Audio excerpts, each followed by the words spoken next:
All right, what's going on, everyone? We're going to take a look at some tunnel footage that Israel has put out here over the last couple weeks. This is just over the last few weeks here in January 2024, but it's like every day there's a new video coming out showing this underground network that Hamas has built. It's wild. I think a lot of times the little clips I include in the regular update videos don't do it justice to what Israel is really coming across here.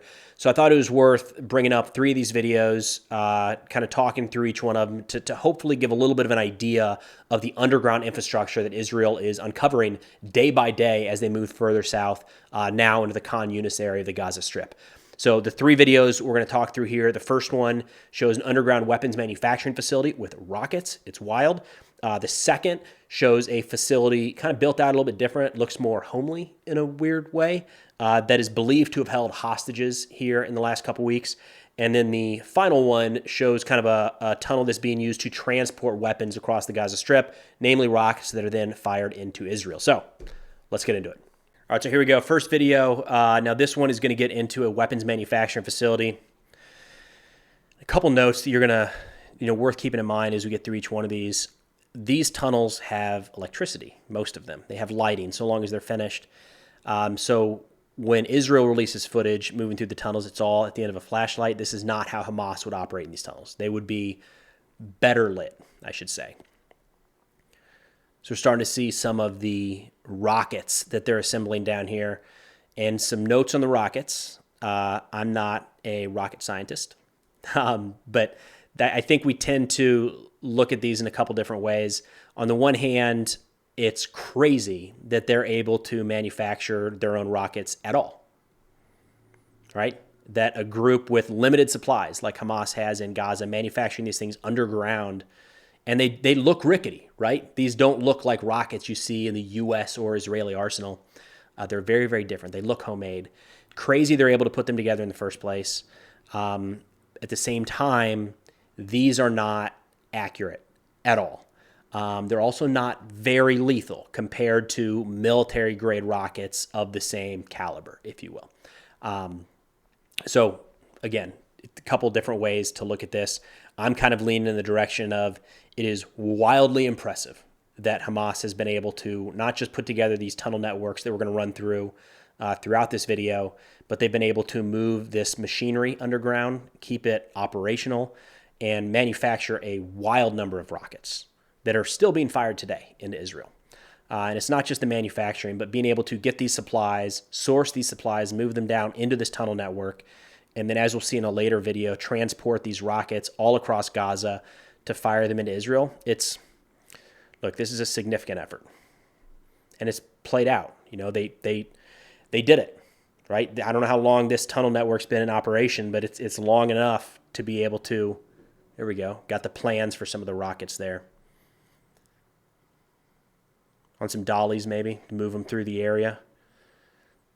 In previous videos up north, we were not seeing a lot of weapons at all. It was like the rare footage where even an AK would be left behind. Now, which makes sense because Israel is getting into those pretty quickly. As we're getting further into the south, you're starting to come across more of these tunnels where this machinery is not being moved out of there. Even one of these rockets is going to be hard for Hamas to move out very quickly, and you can see how many they left behind. So any number of reasons this could have been the case. Israel could have sealed off certain areas where Hamas couldn't move them through. The militants were busy doing something else, maybe protecting certain entrances, or they just didn't have the personnel to effectively move these. That's a fair number of rockets left behind if you think about it. Yeah. God, the handprints on the walls are always creepy. There's been a handful of videos showing that. I don't know if it's the lighting or a stain or whatever, but something about tunnels always kind of creeps me out at baseline. You start seeing handprints on the wall. It's even worse. I think this is the one. I think the next one we get into start to see some sleeping quarters, bathrooms, kitchen areas, things like that. A little bit in this one, kind of the workers' quarters, if you will. But I mean, this is serious. It's a lot of work to put something like this together. Before going to the second video, I wanted to talk about a study I came across from Duke University recently that hits home for me and I think applies to a lot of you watching this video. So in this study, Duke was able to purchase location, health, and financial data from active and former military members for as little as 12 cents per record, which is wild, right? And part of this study, they found out one of the brokers that they worked with to buy this data from, to buy your data from and my data from. They said that if they pay with wire instead of credit card, they could skip the customer verification process. As in, use this payment process instead of the other. You don't even have to tell us why you're buying this person's data, which is wild. That means anybody can buy this for any reason, right? Which should be terrifying. That applies to everybody. This example is about veterans and military members. It applies to everybody. So here's a look at some of the data they were able to purchase for this study, which again means anybody can purchase this because they didn't have to say what they're using it for. That set in the middle there is where they got it down to 12 cents per record, but it's the other two I think that should really give you pause. You know, for less than a quarter per record, really anybody can purchase very sensitive and personal information on you and your family. The tool that I use to help protect me and my family here is called DeleteMe. So they monitor data broker sites, and whenever our personal data shows up, they get it removed. Part of the challenge here with all of this is getting your personal data removed from these sites is not a one-time thing. So the DeleteMe subscription is just constantly scanning the web, and then whenever something new pops up, they get it removed. So here's a look at my most recent report from DeleteMe. They reviewed over 4,500 listings and removed 44 of them across 40 different data brokers that included 195 pieces of my personally identifiable information. My data, my personal information is just out there being sold. I don't like that. That doesn't feel good. It feels good to push back and to start getting some of these removed. So if you're interested in taking action here and trying to protect you and your family from some of these data brokers, check out the link in the description to DeleteMe and be sure to use code Preston for 20% off all consumer plans. All right, moving on to the second video here, starting on the outside of the building, moving in. I kind of like that as opposed to just the camera turning on inside of the tunnel. It's one of the challenges Israel has with showing all of this stuff is, you know, how when you start turning on the cameras outside to show that this is next to a commercial building or a residential building and then getting all the way down to the tunnel, it's a lot of footage to watch and usually doesn't keep everybody's attention all that long. So a couple stairwells down. Again, you have to recognize that most of this probably would have been lit in certain areas. We've seen some tunnels like the one I just showed, blast door, there you go, so a little thick to stop most types of small arms munitions, grenade fragments, things like that.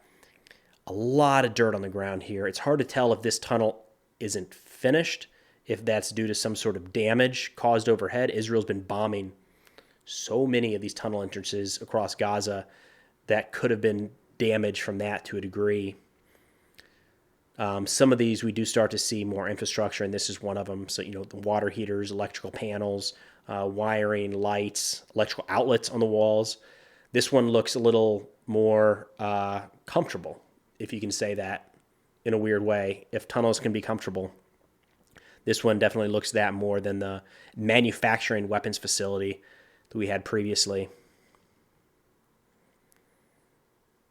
Kind of a gated door there. That was presented as, again, this is one that was shown as believed to have held Israeli hostages in the very recent past. And it sounds like they show, and you can see that in this right here. Could you not see this being an area to hold hostages? Mattresses on the floor, clothing, water bottles, fans in the corner. Not really anywhere to go. Got a kitchen area. I don't know, it just looked like there were people sleeping everywhere, left and right throughout here. But I guess they showed some of this to, look at that tiling. They showed some of this to the Israeli hostages that had been returned home, and they were able to confirm that this area is where, I think it was up to 30 at a time, were held in this area. That looked like a mattress on the floor of the bathroom. Again, though, think about how much work goes into just doing the plumbing down here, right? It's a lot. All right, and then the last one here, it is interesting what's inside the tunnel. We'll talk about that in a second, but I really wanted to highlight how Israel is entering this tunnel. If you think about any tunnel network, there's going to be multiple entrances.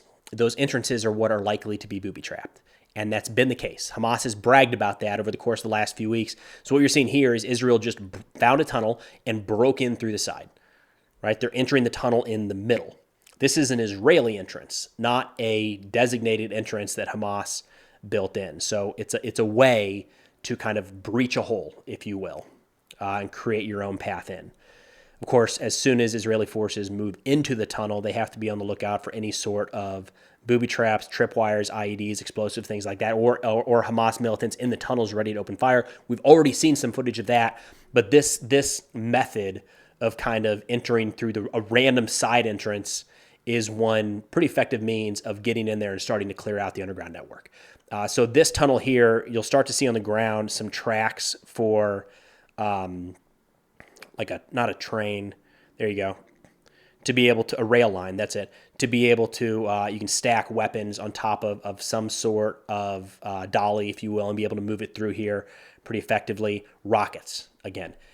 Of course, you can move anything, but with the underground manufacturing facilities of some of these rocket parts, there were some above ground manufacturing facilities as well. Consolidate those two, get the rockets underground, be able to move them quickly all across Gaza, pop them out at the last moment, or in some of these cases, some of the launchers looks like they're somewhat underground. You might even be able to load them from inside of the tunnels. Then somebody just removes the cover on the outside. You fire 5, 6, 7, 8, 9, 10 rockets into Israel, cover that thing back up, and everybody has stayed underground essentially for the entirety of that mission. It's crazy. That's what we're starting to see throughout these underground tunnels. All right, so I hope that was helpful. I'm trying to pull out some videos that are a little bit different. Not just the fact that there is a tunnel, but how extensive some of these tunnel networks are. I think we're getting a little bit numb to the point that there's tunnels in Gaza, and it's easy to forget that building a single tunnel from one building to another in an urban environment is a crazy feat of engineering. And what we're seeing that Hamas did is levels beyond that, right? Multiple entrances, multiple exits, cranes to drop things down in, to load missile or to load rockets from these underground networks, to manufacture weapons below ground. There's plumbing, electricity, heating, cooling. It's water. It's an underground city, and we're only going to see more and more of that as Israel pushes further south. But that's all I've got for now. Of course, if interested in this or other national security subjects, be sure to check out my Substack. Link is in the description below. We've started to bring some folks on board to provide more in-depth, detailed analysis of subjects that I think complement the topics I'm talking about in some of these videos, and it's free. So check it out if interested. I hope you'll find it valuable. But thanks for watching. I'll see y'all next time.